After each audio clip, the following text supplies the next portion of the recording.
మణిపూర్ పర్యటనకు రెడీ అయ్యారు లోక్సభలో ప్రతిపక్ష నేత రాహుల్ గాంధీ.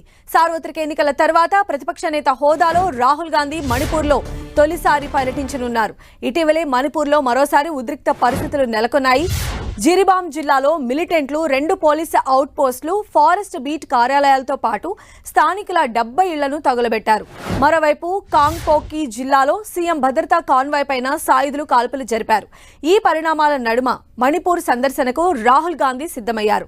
ముందుగా రాహుల్ గాంధీ ఢిల్లీ నుంచి సిల్చార్కు చేరుకుంటారు. అనంతరం చూరా చంద్పూర్కు బయలుదేరతారు. గత ఏడాది హింస చెలరేగినప్పటి నుంచి రాహుల్ గాంధీ ఈ రాష్ట్రాన్ని 2 సార్లు సందర్శించారు.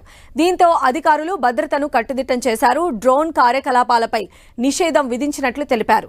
మణిపూర్లో శాంతి భద్రతల పునరుద్ధరణను కాంక్షిస్తూ పర్యటన చేపట్టాలని రాహుల్ నిర్ణయించుకున్నట్లు స్థానిక కాంగ్రెస్ నేతలు తెలిపారు.